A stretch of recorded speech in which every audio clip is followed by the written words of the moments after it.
Hello, കാറ്ററ്റ് 2 and 3 എഴുതുന്ന കുട്ടികൾക്ക് വേണ്ടിയിട്ട് നമ്മൾ പ്രിപ്പയർ ചെയ്തിട്ടുള്ളതാണ് ഈ സ്ലൈഡ്. റീപ്രൊഡക്ഷൻ എന്ന ഭാഗത്ത് നിന്ന് ഒരുപാട് ക്വസ്റ്റ്യൻസ് വരാറുണ്ട്. ഏതൊക്കെയാണെന്ന് നമുക്ക് നോക്കാം. പ്ലാന്റ്സിൻ്റെയിൽ പോളിനേഷൻ. എന്താണ് pollination? Transfer of pollens from anther to stigma. അല്ലെ, പൊള്ളൻ ഗ്രെയിൻസ് ആന്തറിൽ നിന്ന് സ്റ്റിഗ്മയിലേക്ക് പോകുന്നതിനെയാണ് നമ്മൾ എന്തെന്ന് പറയാ, പോളിനേഷൻ എന്ന് പറയാം. പോളിനേഷൻ രണ്ട് തരത്തിലുണ്ട്, സെൽഫ് പോളിനേഷനും ക്രോസ് പോളിനേഷനും. Zygote, the cell formed when male and female gamete fuse. Zygote എന്ന് പറഞ്ഞാൽ എന്താണ്? Male and female gamete fuse ചെയ്ത് ഉണ്ടാകുന്ന ആ ഒരു സിംഗിൾ സെല്ലിനെയാണ് നമ്മൾ എന്തെന്ന് പറയാ, സൈഗോട്ട് എന്ന് പറയുന്നത്. Endosperm, the food stored inside A seed. ആ സീഡിൻ്റെ ഉള്ളിൽ ആ എംബ്രിയോയ്ക്ക് വളരാൻ വേണ്ടിയിട്ടുള്ള, അല്ലെങ്കിൽ ഒരു പ്ലാന്റ് വളർന്നു വരുന്നതിന് വേണ്ടിയിട്ടുള്ള എല്ലാ അതിൻ്റെ ഭക്ഷണം, അല്ലെ, ഫുഡ്, അതിനെയാണ് നമ്മൾ എന്തെന്ന് പറയാ, എൻഡോസ്പേം എന്ന് പറയുന്നത്. Fruit, what a mature ovary become after fertilization. ഫെർട്ടിലൈസേഷന് ശേഷം ആ ഒരു മെച്ചർ ആയിട്ടുള്ളൊരു ഓവറിയാണ് എന്ത്, ഫ്രൂട്ട്. അപ്പോൾ സീഡ് എന്താ, ഓവ്യൂളാണ് എന്തായി മാറുന്നത്, സീഡായിട്ട് മാറുന്നത്. ഓവറിയാണ് ഫ്രൂട്ടായിട്ട് മാറുന്നത്. സീഡ്,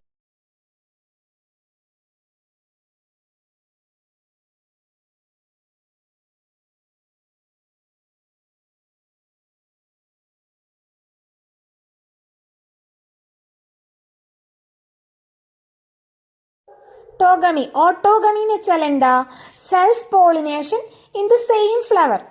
അതായത് ഒരേ ഫ്ലവറിൽ തന്നെ, ഒരൊറ്റ ഫ്ലവറിൽ തന്നെ എന്തടക്കാം, സ്റ്റേമനും സ്റ്റിഗ്മ, പൊള്ളൻ ഗ്രെയിൻസും സ്റ്റിഗ്മയൊക്കെ ഉണ്ടാവും. അപ്പോൾ ഈ പൊള്ളൻ ഗ്രെയിൻസ് ആ ഒരു ഫ്ലവറിൽ തന്നെ പോളിനേഷൻ നടക്കും. അതിനെയാണ് നമ്മൾ എന്തെന്ന് പറയാ, ഓട്ടോഗമി എന്ന് പറയാം. Self pollination in the same flower.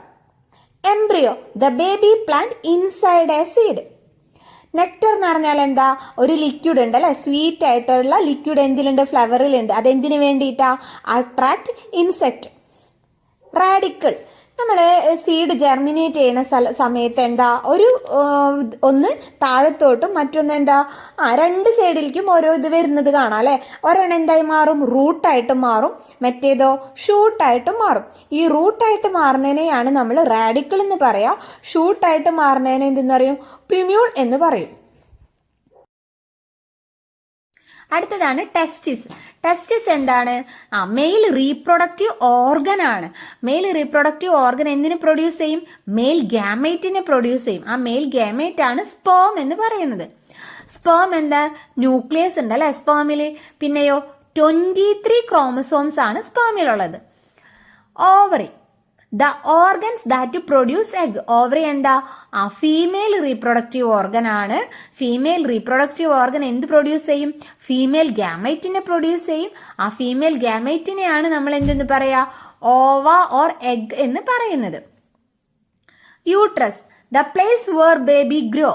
അല്ലെ, കുട്ടി വളരുന്നത് എവിടെയാണ്, യൂട്രസിലാണ് കുട്ടി വളരുന്നത്. ഇനി fertilisation, meeting of sperm and egg. അല്ലെ, മെയിൽ ആൻഡ് ഫീമെയിൽ ഗാമേറ്റുകൾ ഫ്യൂഷൻ നടക്കുന്നതിനെയാണ് നമ്മൾ എന്തെന്ന് പറയാ, ഫെർട്ടിലൈസേഷൻ എന്ന് പറയാ. ഫെർട്ടിലൈസേഷൻ നടന്നുണ്ടാകുന്ന സിംഗിൾ സെല്ലാണ് എന്ത്, സൈഗോട്ട് എന്ന് പറയുന്നത്. ഈ സൈഗോട്ട് പിന്നീട് റിപ്പീറ്റഡ് ഡിവിഷൻസ് നടന്നിട്ട് എംബ്രിയോ.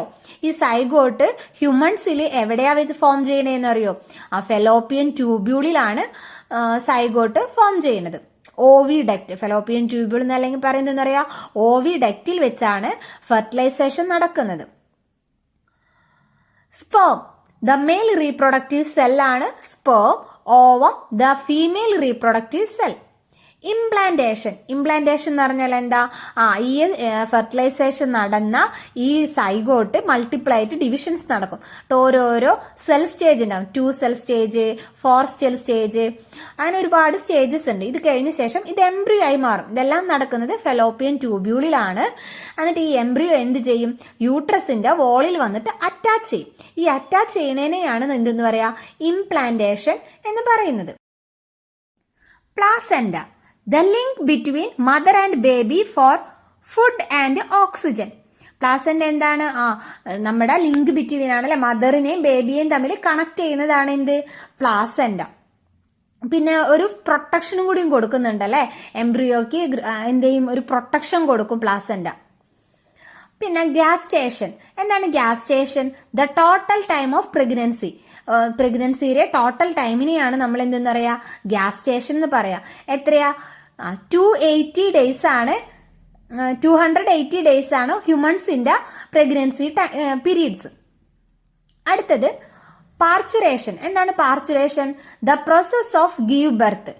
പ്രസവിക്കുന്നതിനെ, ആ ഒരു പ്രോസസ്സിനെയാണ്, പ്രസവിക്കുന്ന ആ പ്രോസസ്സിനെയാണ് നമ്മൾ എന്തെന്ന് പറയാ, പാർച്ചുറേഷൻ എന്ന് പറയാ. പ്യൂബർട്ടി എന്ന് പറയുന്നത് എന്താ, അഡോളസൻസ് ടൈമിലാണ് എന്ത് വരുന്നത്, പ്യൂബർട്ടി വരിക. പ്യൂബർട്ടി എന്ന് പറഞ്ഞു കഴിഞ്ഞാൽ കേപ്പബിൾ ഓഫ് റീപ്രൊഡക്ഷൻ അല്ലെ, ആൺകുട്ടിയായാലും പെൺകുട്ടിയായാലും എന്താ, റീപ്രൊഡക്ഷന് കേപ്പബിൾ ആവുന്നതിനെയാണ് നമ്മൾ പ്യൂബർട്ടി എന്ന് പറയുന്നത്. മെനൂപോസ്. മെനൂപോസ് എന്ന് പറഞ്ഞാൽ എന്താണ്, ഒരു വുമണിന്റെ മെനിസ്ട്രൽ സൈക്കിൾ സ്റ്റോപ്പ് ചെയ്യുന്നതിനെയാണ് മെനൂപോസ് എന്ന് പറയാ. മെനിസ്ട്രേഷൻ നിൽക്കാം, മെനിസ്ട്രേഷൻ സ്റ്റോപ്പ് ചെയ്യാം. എത്ര വയസ്സ് തൊട്ടാ? 45 വയസ്സ് തൊട്ട് 50 വയസ്സിനുള്ളിൽ എന്ത് ചെയ്യും, ആ മെനിസ്ട്രേഷൻ സ്റ്റോപ്പ് ആവും. ആ ഒരു സ്റ്റോപ്പ് ആവുന്നതിനെയാണ് നമ്മൾ എന്തെന്ന് പറയാ, മെനൂപോസ് എന്ന് പറയാം. ടെസ്റ്റോസ്റ്റിറോൺ. ടെസ്റ്റോസ്റ്റിറോൺ എന്ന് പറഞ്ഞാൽ അറിയാം അല്ലെ, എന്താ, മെയിൽ ഹോർമോൺ ആണ്. ദ മെയിൻ മെയിൽ ഹോർമോൺ ആണ് എന്ത്, ടെസ്റ്റോസ്റ്റിറോൺ. ഈ ടെസ്റ്റോസ്റ്റിറോൺ പ്രൊഡ്യൂസ് ചെയ്യാനായിട്ട് ഈ പ്യൂബർട്ടി ടൈമിൽ അല്ലെങ്കിൽ നമ്മുടെ ഏത് ഹോർമോണാ സഹായിക്കുക, പിറ്റ്യൂട്ടറി ഗ്ലാൻഡ് ആണ് ടെസ്റ്റിസിൽ ടെസ്റ്റോസ്റ്റിറോൺ റിലീസ് ചെയ്യാനുള്ള സ്റ്റിമുലസ് കൊടുക്കുക. അങ്ങനെയാണ് എന്ത്, ടെസ്റ്റോസ്റ്റിറോൺ റിലീസ് ആവുന്നത്. ഇതൊക്കെ എന്താ, എൻഡോക്രൈൻ ഗ്ലാൻഡ്സ് ആണ്. എൻഡോക്രൈൻ ഗ്ലാൻഡ് എന്ന് പറഞ്ഞാൽ എന്താ, ഡക്റ്റിലസ് ആണ്. എൻഡോക്രൈൻ ഗ്ലാൻഡിന് ഡക്റ്റില്ലാത്ത അവരുടെ സെക്രീഷൻസ് നേരിട്ട്, ആ ഹോർമോൺ, അവരുടെ സെക്രീഷൻസിനെയാണ് നമ്മൾ ഹോർമോൺസ് എന്ന് പറയാം. അത് നേരിട്ട് ബ്ലഡിലേക്കാണ് റിലീസ് ചെയ്യുക. അപ്പോൾ ടെസ്റ്റോസ്റ്റിറോൺ ഈസ്ട്രജനൊക്കെ സ്റ്റിമുലേറ്റ് ചെയ്യാനായിട്ട് സഹായിക്കുന്നത് ആരാണ്, നമ്മുടെ പിറ്റ്യൂട്ടറി ഗ്ലാൻഡ് ആണ്. അതുകൊണ്ടാണ് പിറ്റ്യൂട്ടറി ഗ്ലാൻഡിനെ മാസ്റ്റർ ഗ്ലാൻഡ് എന്ന് പറയുന്നത്. അങ്ങനെ ടെസ്റ്റിസ് സ്റ്റിമുലേഷൻ കിട്ടിയിട്ട് ടെസ്റ്റോസ്റ്റിറോൺ റിലീസ് ചെയ്യും.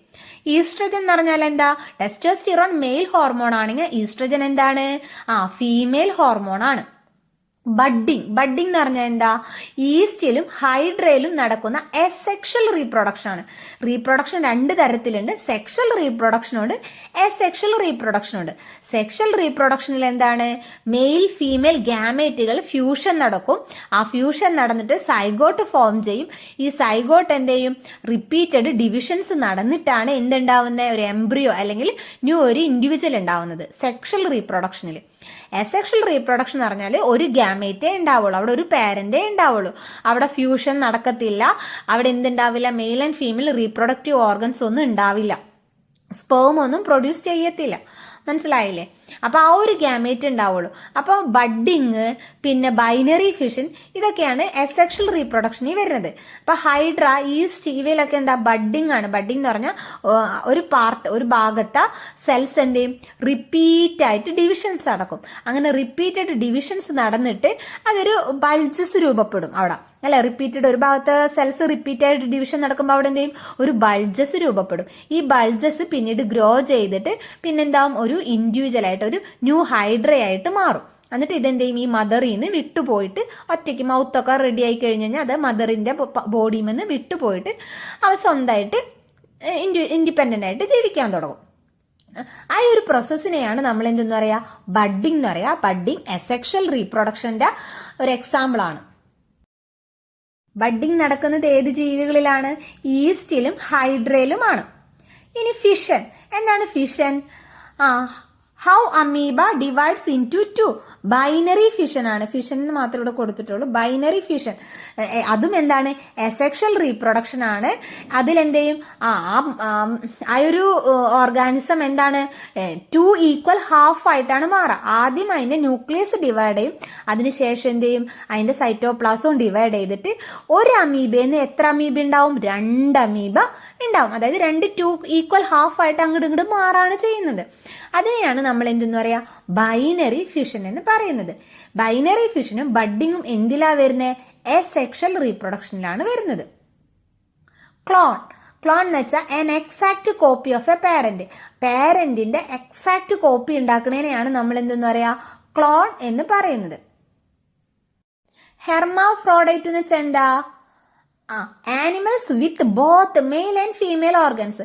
അതായത് നമ്മൾ പറഞ്ഞു സെക്ഷൽ റീപ്രൊഡക്ഷനിൽ എന്തുണ്ട്, മെയിൽ റീപ്രൊഡക്റ്റീവ് പാർട്സും ഉണ്ട്, ഫീമെയിൽ റീപ്രൊഡക്റ്റീവ് പാർട്ടും ഉണ്ട്. അപ്പൊ ചില ജീവികളിൽ എന്തായിരിക്കും മെയിൽ എന്നും ഫീമെയിൽ എന്നും നമുക്ക് ഡിസ്റ്റിങ്വിഷ് ചെയ്തെടുക്കാൻ പറ്റും. കാരണം ആ ഒരു ജീവി എന്തായിരിക്കും ഒന്നുകിൽ മെയിൽ റീപ്രൊഡക്റ്റീവ് ഓർഗൻ മാത്രമേ ശരീരത്തിൽ ഉണ്ടാവൂ, അല്ലെങ്കിൽ എന്തായിരിക്കും ഫീമെയിൽ റീപ്രൊഡക്റ്റീവ് ഓർഗൻ മാത്രമേ ഉണ്ടാവുള്ളൂ. പക്ഷെ ചില ജീവികളിൽ എന്താണ്, ആ ഒരൊറ്റ ജീവി തന്നെ മെയിൽ റീപ്രൊഡക്റ്റീവ് ഓർഗൻ ഉണ്ടാവും, ഫീമെയിൽ റീപ്രൊഡക്റ്റീവ് ഓർഗൻ ഉണ്ടാവും. ഇപ്പം എക്സാമ്പിളായിട്ട് മണ്ണിര, എർത്ത് വേമിൽ എന്താണ് മെയിൽ റീപ്രൊഡക്റ്റീവ് ഒരു മണ്ണിര എടുത്തു കഴിഞ്ഞാൽ ആ ഒരൊറ്റ മണ്ണിരയെ തന്നെ നമുക്ക് എന്ത് കാണാൻ പറ്റും, മെയിൽ റീപ്രൊഡക്റ്റീവ് ഓർഗനും കാണാൻ പറ്റും, ഫീമെയിൽ റീപ്രൊഡക്റ്റീവ് ഓർഗനും കാണാൻ പറ്റും. അങ്ങനെയുള്ള ജീവികളെയാണ് നമ്മൾ എന്തെന്ന് പറയാ, ഹെർമാഫ്രോഡൈറ്റ് എന്ന് പറയാം. അപ്പം നിങ്ങൾ ചിന്തിക്കും ഈ ഒരൊറ്റ മണ്ണിര മാത്രം മതി അത് സെൽഫായിട്ട് നമ്മൾ നേരത്തെ സെൽഫ് പോളിനേഷൻ പോലെ ആ ഒരു ഇതിൽ നിന്ന് തന്നെ മെയിൽ റീപ്രൊഡക്റ്റീവ് ഓർഗൻ പ്രൊഡ്യൂസ് ചെയ്യുന്ന സ്പേമും അതിൻ്റെ തന്നെ എഗ്ഗും തമ്മിൽ ഫ്യൂഷൻ നടന്നിട്ട് അടുത്തൊരു മണ്ണിര ഉണ്ടാവുന്നു. അങ്ങനെയല്ല കേട്ടോ. ഒരു മണ്ണിരയിൽ തന്നെ 2 ഓർഗൻസും ഉണ്ട്, മെയിൽ റീപ്രൊഡക്റ്റീവ് ഓർഗൻ ഉണ്ട്, ഫീമെയിൽ റീപ്രൊഡക്റ്റീവ് ഓർഗൻ ഉണ്ട്. പക്ഷെ അവർ തമ്മിലല്ല ഫെർട്ടിലൈസേഷൻ നടക്കാം. പിന്നെ എന്തായിരിക്കും, മറ്റൊരു മണ്ണിരയുമായിട്ടായിരിക്കും അവർ ഫെർട്ടിലൈസേഷൻ നടക്കുന്നുണ്ടാവാം. ഇനി DNA എല്ലാവർക്കും അറിയാം അല്ലേ. DNA എന്ന് വെച്ചാൽ എന്താണ്, the material that carrying genetic information. നമ്മുടെ ജെനറ്റിക് ഇൻഫർമേഷൻ ക്യാരി ചെയ്യുന്നതാണ് DNA. IVF എന്ന് പറഞ്ഞാൽ എന്താ, ടെസ്റ്റ് ട്യൂബ് ബേബി ടെക്നിക്കാണ്. എന്താ IVF എന്ന് പറയുന്നത്, ഇൻ വിട്രോ ഫെർട്ടിലൈസേഷൻ ആണ്. അതായത് നമ്മുടെ ഫീമെയിൽ റീപ്രൊഡക്റ്റീവ് ഓർഗൻ ആണ് എന്ത്, യൂട്രസിൽ എന്തൊക്കെ പാർട്സ് ഉണ്ട്, യൂട്രസ് ഉണ്ട്, ഓവിഡക്റ്റ് അല്ലെ ഫെലോപ്പിയൻ ട്യൂബ്യൂൾ, ഓവിഡക്റ്റിന് തന്നെ പറയുന്ന പേരാണ് എന്ത്, ഫെലോപ്പിയൻ ട്യൂബ്യൂൾ എന്ന്. പിന്നെ എന്തുണ്ട്, ഓവറി ഉണ്ട്. ഈ ഓവറിയിൽ എല്ലാ മാസവും 2 ഓവറിയിൽ നിന്നും കൂടി ഒരു എഗ്ഗ് റിലീസാവും. നമുക്കറിയാം അല്ലേ. ആ റിലീസായിട്ട് ഫെർട്ടിലൈസേഷൻ നടന്നാൽ ബേബി ഉണ്ടാകും, ഫെർട്ടിലൈസേഷൻ നടന്നില്ലെങ്കിലോ മെൻസ്ട്രേഷൻ ആവും അല്ലേ. അപ്പം ഈ എഗ്ഗ് എന്ത് ചെയ്യും, ഈ ഫെലോപ്പിയൻ ട്യൂബ്യൂളിൽ കൂടെയാണ് മൂവ് ചെയ്യണേന്ന് പറഞ്ഞു. ഈ ഫെലോപ്പിയൻ ട്യൂബ്യൂളിൽ കൂടെ എഗ്ഗിന് സ്വന്തമായിട്ട് മൂവ് ചെയ്യാനുള്ള കഴിവില്ല. ഈ ഫെലോപ്പിയൻ ട്യൂബ്യൂൾസിൽ ചെറിയ ചെറിയ നാര് പോലത്തെ സ്ട്രക്ചർ ഉണ്ട്. അതാണ് ഈ എഗ്ഗിന് ഇങ്ങനെ മൂവ് ചെയ്യാൻ സഹായിക്കുന്നത്. അതുകൊണ്ട് ആ മൂവ്മെന്റ്സിന് നമ്മൾ എന്തെന്ന് പറയും, സീലിയറി മൂവ്മെന്റ്സ് എന്നാണ് പറയാം. ആ സീലിയറി മൂവ്മെന്റ്സിന് മറ്റൊരു എക്സാമ്പിൾ ആണ് എന്ത്, പാരമീസിയം. പാരമീസിയത്തിന്റെ മൂവ്മെന്റ്സും എന്താണ്, സീലിയറി മൂവ്മെന്റ്സ് ആണ്. അപ്പൊ സ്പേമിന്റെ മൂവ്മെന്റ്സ് ഫ്ലജല്ലാർ മൂവ്മെന്റ്സ് ആണ്. ആ സ്പേമിന്റെ വാല് ഭാഗം യൂസ് ചെയ്തിട്ടാണ് എന്ത് ചെയ്യണത്, ഈ സ്പേം ഇങ്ങനെ മൂവ് ചെയ്ത് പോകുന്നത്. എന്നിട്ട് മൂവ് ചെയ്തിട്ട് എഗ്ഗ് മൂവ് ചെയ്തിട്ടല്ല ഇങ്ങോട്ട് എത്തുന്നത്, യൂട്രസിലേക്ക് എത്തുന്നത്, അല്ലെങ്കിൽ ഫെർട്ടിലൈസേഷന് വേണ്ടി എഗ്ഗ് അല്ല മൂവ് ചെയ്യുന്നത്. ആരാണ് മൂവ് ചെയ്യുന്നത്, സ്പേം ആണ് മൂവ് ചെയ്യുന്നത്. സ്പേമിന് മൂവ്മെന്റിന് വേണ്ടി സഹായിക്കുന്നതാണ് ടെയിൽ പോർഷൻ. ഈ സ്പേമിന്റെ മൂവ്മെന്റ് ഏത് തരത്തിലുള്ള മൂവ്മെന്റ് ആണെന്ന് ചോദിച്ചാൽ എന്തെന്ന് പറയും, ഫ്ലജല്ലാർ മൂവ്മെന്റ് ആണ്. സ്പേമിന്റെ മൂവ്മെന്റ്സ് ഫ്ലജല്ലാർ മൂവ്മെന്റ് ആണ്. അങ്ങനെ സ്പേം മൂവ് ചെയ്തിട്ട് എവിടെ എത്തണം, ഓവിഡക്റ്റിൽ എത്തണം. മനസ്സിലായ, നമ്മുടെ ഓവറി, യൂട്രസിന്റെ പാർട്ടുകളൊന്ന് ചിന്തിച്ചു നോക്കിയേ. ഓവറി എന്തിന് റിലീസ് ചെയ്യും, എഗ്ഗിന് റിലീസ് ചെയ്യും. എവിടേക്കാ റിലീസ് ചെയ്യുക, ഓവിഡക്റ്റിലേക്കാണ് റിലീസ് ചെയ്യുന്നത്. ഈ സ്പേം എവിടേക്ക് എത്തണം, ഓവിഡക്റ്റിലേക്ക് എത്തണം. എന്നിട്ട് വേണം ഈ സ്പേമും ഓവും തമ്മിലുള്ള ഫ്യൂഷൻ നടക്കാൻ, സ്പേമും എഗ്ഗും തമ്മിലുള്ള ഫ്യൂഷൻ നടക്കാൻ. അങ്ങനെ ഫ്യൂഷൻ നടന്നിട്ട് സൈഗോട്ട് ഉണ്ടാവും. അല്ലെങ്കിൽ ഫ്യൂഷൻ നടന്നില്ലെങ്കിൽ ഈ എഗ്ഗിനെന്തെയും ഈ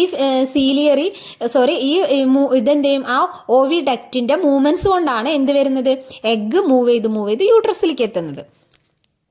ടെസ്റ്റ് ട്യൂബ് ബേബി എന്താണെന്നാട്ടാ പറഞ്ഞിരുന്നത്. അതിൻ്റെ ഈ സ്ട്രക്ചർ നിങ്ങൾക്ക് കാര്യം മനസ്സിലാവാൻ വേണ്ടി പറഞ്ഞേ ഉള്ളൂ. ഈ പോയിന്റ്സും എക്സാമിന് ചോദിക്കാൻ സാധ്യതയുണ്ട് കേട്ടറ്റിന്. അപ്പോൾ അതും കൂടി ഈ കൂട്ടത്തിലൊന്ന് പറഞ്ഞേ ഉള്ളൂ. നമ്മളുടെ ചില കേസുകളിൽ എന്ത് സംഭവിക്കും, ഈ ഓവിഡക്റ്റിൻ്റെ അവിടെ എന്തെങ്കിലും തരത്തിലുള്ള ബ്ലോക്കോ മറ്റെന്തെങ്കിലും കാര്യങ്ങളുണ്ടാവും. അപ്പം ഒന്നുകിൽ ഈ സ്പേമിന് എന്ത് ചെയ്യാൻ പറ്റില്ല, മൂവ് ചെയ്തിട്ട് എഗ്ഗിൻ്റെ അവിടേക്ക് എത്താൻ പറ്റില്ല. തടസ്സം വന്നു കഴിഞ്ഞാൽ പിന്നെ ഈ സ്പേമിന് മൂവ് ചെയ്തിട്ട് എഗ്ഗിൻ്റെ അവിടേക്ക് എത്താൻ പറ്റുമോ, ഇല്ല. അല്ലെങ്കിൽ ഈ എഗ്ഗ് ഇത്തിരി കൂടിയും സ്പേമിനേക്കാൾ എന്താണ് സൈസ് കുറച്ച് കൂടുതലാണ്. അപ്പം ഈ എഗ്ഗിന് എന്ത് ചെയ്യാൻ പറ്റില്ല, സ്പേമിൻ്റെ ആ ഒരു ഇതിലേക്ക് മൂവ്മെൻറ്റ്സ് നടക്കില്ല.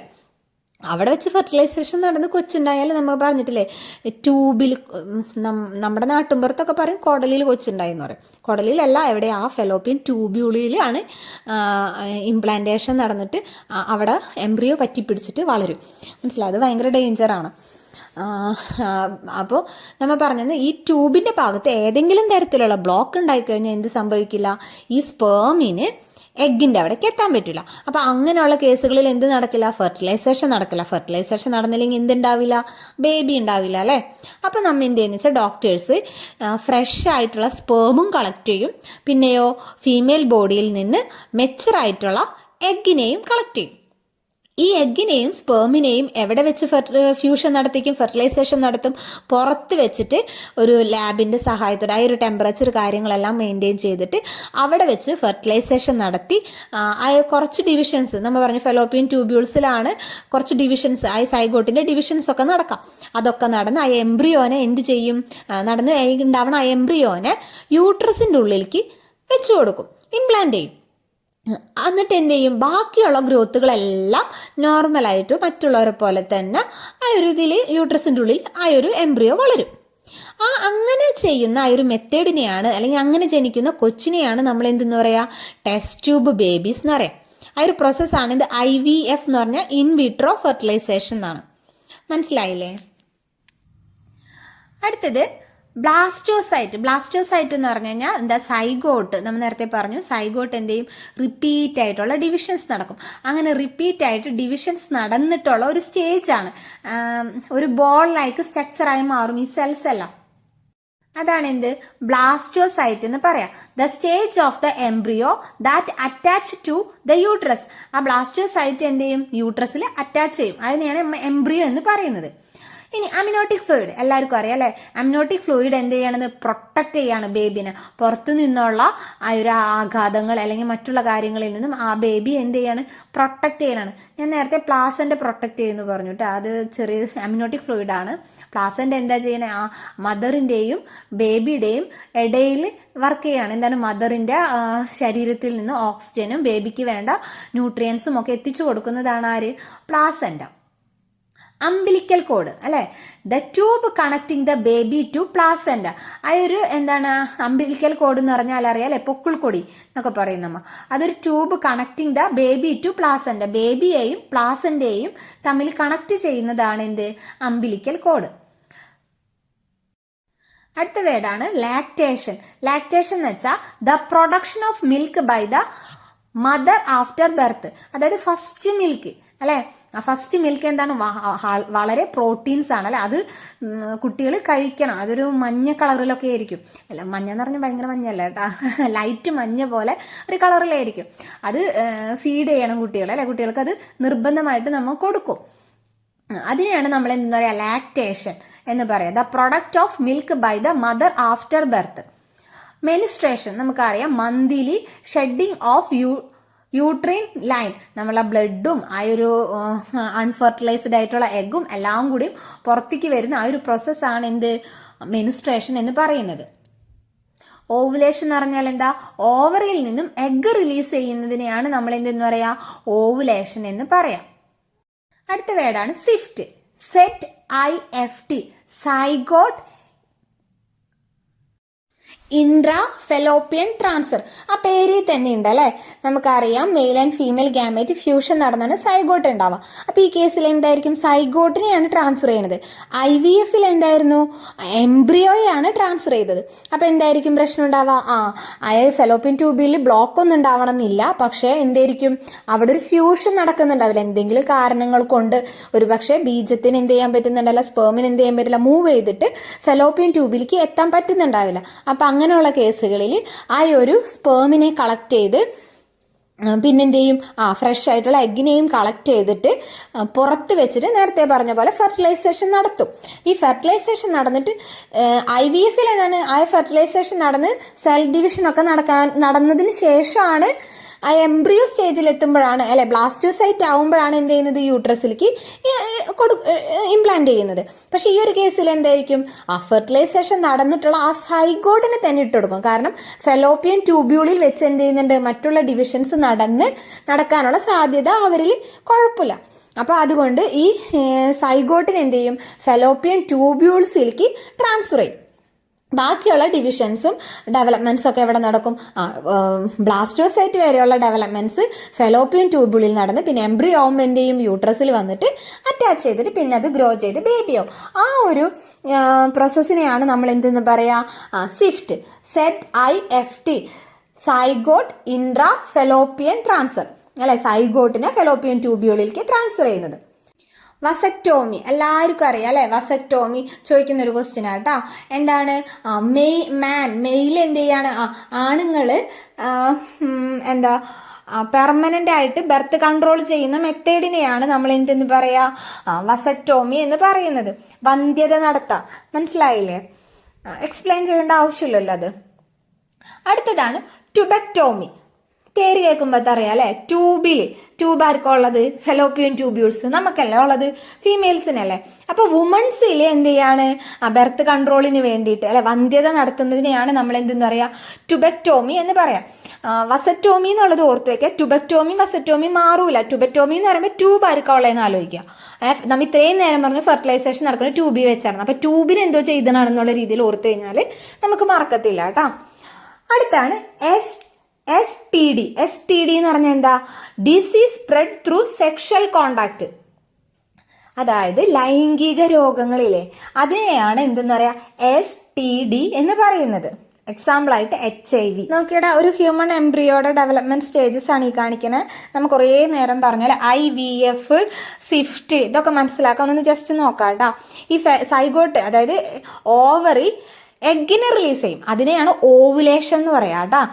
ഈ ഓവുലേഷൻ നടക്കുമ്പോൾ എന്താ? ഫെലോപ്പിയൻ ട്യൂബ്യൂളിലാണ് എഗ്ഗിനെ റിലീസ് ചെയ്ത് കൊടുക്കുന്നത്. ആ എഗ്ഗ് ചെന്ന് വീഴുന്നത് ഫെലോപ്പിയൻ ട്യൂബ്യൂളിലാണ്. എന്നിട്ട് നമ്മൾ എന്താ? സ്പേം വന്നിട്ട് അവിടെ ഫെർട്ടിലൈസേഷൻ നടന്നു എന്ന് വിചാരിക്കാം. ആ ഫെർട്ടിലൈസേഷൻ നടന്നായ സെൽ എന്തായി? സൈഗോട്ടായി അല്ലെ. ഈ സൈഗോട്ട് പിന്നെ എന്താവാണ്? 2 സെൽ ഓഫ് സ്റ്റേജ് ആവാണ്. അതായത് ആ സൈഗോട്ട് ടപ്പേന്ന് അങ്ങോട്ട് ഡിവിഷൻ നടന്നിട്ട് 2 സെല്ലുള്ള സ്റ്റേജായി. അതിന് പിന്നെ എന്തടക്കാണ്? 4 സെല്ലുള്ള സ്റ്റേജായി. 4 സെൽ സ്റ്റേജ് കണ്ടേ. 2 സെൽ സ്റ്റേജ് കഴിഞ്ഞു. 4 സെൽ സ്റ്റേജ് പിന്നത്തേതാണ് എൻ്റെ 8 സെൽ സ്റ്റേജ്. ഈ 8 സെൽ സ്റ്റേജ് കഴിഞ്ഞ് കഴിഞ്ഞാൽ പിന്നെ എൻ്റെ ഈ 8 സെൽ വീണ്ടും മൾട്ടിപ്പിൾ ചെയ്തിട്ട് 16 to 32 സെൽസ് ഒക്കെ ആയി മാറും അല്ലെ. ആ ഒരു സ്റ്റേജ് ഒരു പന്ത് പോലെ വരും അല്ലെ, ബോൾ ലൈക്ക് സ്ട്രക്ചറായി മാറും. അതിനെയാണ് നമ്മൾ എന്തെന്ന് പറയാ? മോറുല എന്ന് പറയാം. ഈ മോറുല വീണ്ടും ഡിവിഷൻസ് നടന്നിട്ട് എന്താ? വീണ്ടും ഡെവലപ്മെന്റ്സ് നടന്നിട്ട് ഉള്ളിൽ ഒരു ദ്രാവകമൊക്കെ വന്നു നിറയും. ആ ഒരു സ്റ്റേജിനെയാണ് നമ്മൾ ബ്ലാസ്റ്റോസിസ്റ്റ് എന്ന് പറയാം. ഈ ബ്ലാസ്റ്റോസിസ്റ്റ് ആണ് എന്ത് ചെയ്യുന്നത്? നമ്മുടെ യൂട്രസിൽ വന്നിട്ട് ഇംപ്ലാന്റ് ചെയ്യുന്നത്. മനസ്സിലായില്ലേ? പിന്നെ എന്ത് സംഭവിക്കും? അത് വീണ്ടും എന്ത് ചെയ്യും? 3 ലെയേഴ്സായി മാറും. ഈ സെൽസ് എൻ്റെ ഒരു 3 പാളികളായിട്ട് മാറും. അതാണ് ആ സ്റ്റേജിനെയാണ് നമ്മൾ എന്തെന്ന് പറയാ? ഗ്യാസ്ട്രുല എന്ന് പറയാം. ഈ ഗ്യാസ്ട്രുല സ്റ്റേജിൽ 3 ലെയേഴ്സ് ഉണ്ട്. ഏതൊക്കെയാ? പുറമെ എക്ടോഡവും, മിഡിലിൽ എന്താ? മീസോഡവും, ഉള്ളിൽ എൻഡോഡവും. ഈ എക്ടോഡേം എന്തായി മാറും? നമ്മുടെ സ്കിൻ അങ്ങനെയുള്ളതൊക്കെ ആയിട്ട് മാറും. അറിയാലോ അല്ലെ. അത് ഓരോന്നായിട്ട് മാറും. നമ്മുടെ അവയവങ്ങളൊക്കെ ഈ ഓരോ ലെയറിൽ നിന്നാണ് ഡെവലപ്പ് ചെയ്യുന്നത്. ഏതൊക്കെയാ 3 ലെയർ? എക്ടോഡേം, ഏറ്റവും പുറമെയുള്ളതാണ് എക്ടോഡേം. മീസോഡേം, ഏറ്റവും ഉള്ളിൽ എൻഡോഡേം. ഇനി പ്ലാന്റ്സിന്റെ കുറച്ചും കൂടിയും കാര്യങ്ങളാണ് പറയണത്. സ്റ്റേമൻ എന്ന് വെച്ചാൽ എന്താണ്? മെയിൽ റീപ്രൊഡക്റ്റീവ് പാർട്സ് ആണ് ഫ്ലവറിന്റെ സ്റ്റേമൻ എന്ന് പറയുന്നത്. അപ്പോൾ ഫീമെയിൽ റീപ്രൊഡക്റ്റീവ് പാർട്ടോ പിസ്റ്റിലാണ് അല്ലെ. പിസ്റ്റിലിൽ എന്തൊക്കെയാ വരാ? ഒന്ന് പറഞ്ഞ്. Ovary, style, stigma. സ്റ്റേമനിലോ ആന്തർ, ഫിലമെന്റ്. പിന്നെ മൈക്രോപൈൽ. എന്താണ് micropyle? The small opening in a seed of water and air. അതായത് നമ്മളുടെ ഓവ്യൂളിന് ചുറ്റും എന്തുണ്ട്? ഒരു സംരക്ഷണ കവചമുണ്ട് അല്ലെ. അതിൽ കാണുന്ന ചെറിയ ഓപ്പണിങ്ങിനെയാണ് നമ്മൾ എന്തെന്ന് പറയാ? മൈക്രോപൈൽ എന്ന് പറയാം. ഈ മൈക്രോപൈലിന്റെ മറ്റു ധർമ്മങ്ങൾ എന്തൊക്കെയാന്ന് നോക്കിയേ. പോളിനേഷൻ നടന്നിട്ട് എന്തുണ്ടാവും? പൊള്ളൻ ട്യൂബ്യൂൾസ് ഉണ്ടാവും അല്ലെ. പൊള്ളൻ ട്യൂബ് ഉണ്ടാവും. ഈ പൊള്ളൻ ട്യൂബ് എന്താ? അതിനുള്ളിലേക്ക് വളരാൻ ഏതിൽ കൂടെയാണ് അതിലേക്ക് എത്തുന്നത്? ഈ മൈക്രോപൈലിനുള്ളിൽ കൂടെയാണ്, അതിലെ കൂടെയാണ് എന്തെന്ന് പൊള്ളൻ ട്യൂബ്യൂൾസ് ഗ്രോ ചെയ്യുന്നത്. പിന്നെ അതുപോലെ സീഡ് ജെർമിനേഷൻ ചെയ്യുന്ന ടൈം ആകുമ്പോൾ എന്താ? വെള്ളം, നനവ് അല്ലെ, വാട്ടറൊക്കെ അതിൽ കൂടെ ചെന്നിട്ടാണ് സീഡ് ജെർമിനേഷന് വേണ്ടിയിട്ട് സഹായിക്കുന്നത്. പിന്നെ ഗ്യാസ് എക്സ്ചേഞ്ച് ഒക്കെ സഹായിക്കുന്നത് ആരാണ്? മൈക്രോപൈലാണ്. വെജിറ്റേറ്റീവ് പ്രൊപ്പഗേഷൻ എന്ന് പറഞ്ഞാൽ എന്താണ്? Reproduction using parts like root, stem or leaf. ഈ റൂട്ട്, സ്റ്റെം, ലീഫ് ഒക്കെ എന്താ ന്യൂ പ്ലാന്റ് ആയിട്ട് മാറാം അല്ലെ. ലീഫിന്നൊരു ചില പ്ലാന്റ്സിൽ എന്തായിരിക്കും ലീഫിന്നായിരിക്കും ഒരു പുതിയ പ്ലാന്റ് ഉണ്ടാവുക. ചിലതിൻ്റെ സ്റ്റെമ്മ് അല്ലെ നമ്മൾ മുറിച്ച് നട്ട് കഴിഞ്ഞാൽ അത് ഗ്രോ ചെയ്തിട്ട് ഒരു ന്യൂ പ്ലാന്റായി മാറിക്കോളും. ചിലതിൻ്റെ റൂട്ടിൽ നിന്ന് അല്ലെ. അതിനെയാണ് നമ്മൾ എന്തെന്ന് പറയാം? വെജിറ്റേറ്റീവ് പ്രൊപ്പഗേഷൻ എന്ന് പറയാം. അടുത്തത് റൈസോം എന്ന് പറഞ്ഞാൽ എന്താ? ഹൊറിസോണ്ടൽ അണ്ടർഗ്രൗണ്ട് സ്റ്റെം ആണ്. എക്സാമ്പിൾ ട്യൂബർ എന്ന് പറഞ്ഞാൽ എന്താണ്? നമുക്കറിയാം അല്ലെ. മണ്ണിനടിയിൽ അതിൻ്റെ വേരുകൾ, ആ ഒരു പ്ലാന്റിന്റെ വേരിൽ നിന്ന് എന്തെയും സ്റ്റോർ ചെയ്യും ഫുഡ്. എന്നിട്ട് എന്തെയും വീർക്കും അല്ലെ, വീർക്കും. എന്നിട്ട് അതെന്തായി മാറും? ഒരു ഫലവർഗ്ഗമായിട്ട് സ്റ്റോർ ചെയ്ത് വെക്കുന്നതാണ് അല്ലെ. അത് എക്സാമ്പിൾ ആയിട്ട് നമുക്ക് പൊട്ടാറ്റോ പറയാം അല്ലെ. ട്യൂബർ എന്ന് പറഞ്ഞാൽ ഏതൊക്കെയാ? സൊള്ളൻ അണ്ടർഗ്രൗണ്ട് സ്റ്റെമ്മിനെയാണ് നമ്മൾ ട്യൂബർ എന്ന് പറയാം. ഇനി gametes, the collective name of sperm and egg cells. Gametes എന്ന് പറഞ്ഞാൽ എന്താണ്? മെയിൽ ഗാമേറ്റും ഉണ്ട്, ഫീമെയിൽ ഗാമേറ്റും ഉണ്ട്. മെയിൽ ഗാമേറ്റ് ആണ് നമ്മൾ പറഞ്ഞു എഗ്, ഫീമെയിൽ ഗാമേറ്റ് ആണ് എന്ത്? സ്പേം എന്ന് പറയുന്നത്. ഇവ രണ്ടുപേരെയും കൂടി നമുക്ക് എന്താ പറയുക? ഇതിനെയൊക്കെ നമ്മൾ എന്തെന്ന് പറയാം? ഗാമേറ്റ്സ് എന്നാണ് പറയാം അല്ലെ. ഹാപ്ലോയിഡ് എന്ന് പറഞ്ഞാൽ എന്തായിരിക്കും? ഹാപ്ലോയിഡും ഉണ്ട്, ഡിപ്ലോയിഡും ഉണ്ട്. നമ്മളുടെ ക്രോമസോം, എത്ര ക്രോമസോം ഉണ്ട് നമുക്ക് ഒരു ഹ്യൂമൻ ബീയിങ്സിൽ? 23 പെയേഴ്സ് ഉണ്ട് അല്ലേ. അപ്പോൾ ഈ ഹാപ്ലോയിഡ് സെൽ ഡിവിഷൻ എന്ന് പറഞ്ഞു കഴിഞ്ഞാൽ മിയോസിസ് ആണ്. മിയോസിസ് ഡിവിഷൻ ചെയ്തിട്ടാണ് എന്തുണ്ടാവുന്നത്? ഗാമേറ്റ്സ് ഉണ്ടാവുന്നത്. അപ്പം എന്തായിരിക്കും മിയോസിസ് ഡിവിഷൻ എന്ന് പറഞ്ഞു കഴിഞ്ഞിട്ടുണ്ടെങ്കിൽ അതിലെ പകുതി ക്രോമസോമേ ഉണ്ടാവുള്ളൂ. ഹാപ്ലോയിഡ് ആയിരിക്കും എന്ന് പറഞ്ഞാൽ പകുതി ക്രോമസോംസേ ഉണ്ടായിരിക്കുള്ളൂ. അതിനെയാണ് നമ്മൾ ഹാപ്ലോയിഡ് എന്ന് പറയാം. ഏതിലൊക്കെ ആയിരിക്കും? നമ്മുടെ ഗാമേറ്റ്സിൽ അല്ലെ. മിയോസിസ് ഡിവിഷൻ നടക്കുന്നത് എവിടെയാ? ഗാമേറ്റ്സിലാണ്. അതായത് മെയിൽ ഗാമേറ്റ് ഏതാ? സ്പേം ആണ് അല്ലെ. Female gamete egg. അവിടെ സ്പേം എഗ്ഗിലാണ് എന്ത് നടക്കുന്നത്? മിയോസിസ് ഡിവിഷൻ നടക്കുന്നത്. മിയോസിസ് ഡിവിഷൻ നടന്നുണ്ടാവുന്ന ആ ഒരു സെല്ലിൽ എന്തായിരിക്കും? പകുതി ക്രോമസോം മാത്രമേ ഉണ്ടാവുള്ളൂ. അതിനെയാണ് നമ്മൾ എന്തെന്ന് പറയാ? ഹാപ്ലോയിഡ് എന്ന് പറയാം. അപ്പം നമ്മുടെ ബാക്കിയുള്ള സെൽസിൽ എന്തൊക്കെയായിരിക്കും? മൈറ്റോസിസ് ഡിവിഷൻ ആയിരിക്കും നടക്കാം. അപ്പം മൈറ്റോസിസ് ഡിവിഷൻ നടന്നിട്ട് സെയിം ക്രോമസോം നമ്പർ തന്നെ ഉണ്ടാവും അല്ലെ. നമ്മുടെ 23 പെയേഴ്സ് ഓഫ് ക്രോമസോം, അതായത് 46 നമ്പർ ക്രോമസോം എന്തുണ്ട്?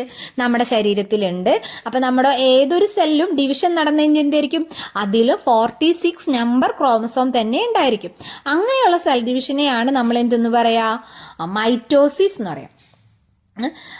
അതേ സ്ഥാനത്ത് നമ്മളുടെ ഗാമേറ്റ്സുകളിൽ എന്താണ്? പകുതി ക്രോമസോം മാത്രമേ ക്യാരി ചെയ്യുള്ളൂ. അപ്പം നമ്മൾ അതെന്തായിരിക്കും? മിയോസിസ് സെൽ ഡിവിഷനാണ്. ആ സെൽ ഡിവിഷനെ നമ്മൾ എന്തെന്ന് പറയാം? മിയോസിസ് എന്ന് പറയാം. സെൽസുകൾ എന്തായിരിക്കും? ഹാപ്ലോയിഡ് ആണ്. ഹാപ്ലോയിഡ് എന്ന് പറയാൻ കാരണം അതിൽ ഹാഫ് സെൽസ് ഓഫ് ക്രോമസോംസ് മാത്രമേ ഉണ്ടാവുള്ളൂ. ഡിപ്ലോയിഡ് എന്ന് പറഞ്ഞാൽ എന്താണ്? ഫുൾ സെറ്റ് ഓഫ് ക്രോമസോംസ് ഉണ്ടായിരിക്കും. ഓക്കെ, സെറ്റായില്ലേ? ഹാപ്ലോയിഡ് ആവാൻ കാരണം എന്താണെന്നൊന്ന് ചിന്തിച്ചു നോക്കിയാൽ നമ്മുടെ സ്പേമിൽ 23 പെയർ ക്രോമസോം ഉണ്ട്. 23 നമ്പർ ക്രോമസോം ഉള്ളൂ, പെയർ ഇല്ല കേട്ടോ. അപ്പം എഗ്ഗിലും എന്തുണ്ടാവും? 23 നമ്പർ ക്രോമസോം ഉണ്ടാവും. ഇവ തമ്മിൽ ഫ്യൂഷൻ നടന്നിട്ടാണ് എന്തുണ്ടാവുന്നത്? സൈഗോട്ട് ഉണ്ടാവണേ. അപ്പം സ്പേമിലെ 23യും എഗ്ഗിലെ 23യും കൂടി ചേർന്നപ്പോൾ എന്തായി? 46 നമ്പർ ക്രോമസോം ആയില്ലേ. അപ്പോൾ ഒരു ബേബിക്ക്, നമ്മുടെ ഒരു ഹ്യൂമൻ ബേബിക്ക് വേണ്ടത്രയ്ക്കും ക്രോമസോം അതിൽ കറക്റ്റ് വന്നില്ലേ. അതുകൊണ്ട് ആണ് അവിടെ എന്ത് നടക്കേണ്ടത്? ഹാപ്ലോയിഡ് ഡിവിഷൻ നടക്കുന്നതും മിയോസിസ് സെൽ ഡിവിഷനാണ് അവിടെ നടക്കുന്നത്. ഹാപ്ലോയിഡ് സെൽസ് ആയിരിക്കുന്നു. അതേ സ്ഥാനത്ത് ഡിപ്ലോയിഡ് സെൽസ് ആയാലും എന്താവും? എണ്ണം കൂടല്ലേ. സ്പേം സെല്ലിൽ എന്തായി? 46, മറ്റേലും 46. അപ്പം എന്തായി? 92 ക്രോമസോം ആവും. അപ്പം അബ്നോർമൽ അല്ലേ, ആവി മാറാം. അപ്പം അങ്ങനെ വരാതിരിക്കും. ഗാമേറ്റ്സിൽ എന്ത്? ഹാപ്ലോയിഡ് ആയിരിക്കുന്നത് ക്രോമസോംസുകളുടെ എണ്ണം ഹാഫേ ഉണ്ടായിരിക്കുള്ളൂ. വീഡിയോ ഇഷ്ടമായെങ്കിൽ ലൈക്കും സബ്സ്ക്രൈബും ചെയ്യുക. ബെൽ ബട്ടൺ എനേബിൾ ചെയ്താൽ നിങ്ങൾക്ക് കൂടുതൽ വീഡിയോസ് ലഭിക്കുന്നതായിരിക്കും. താങ്ക്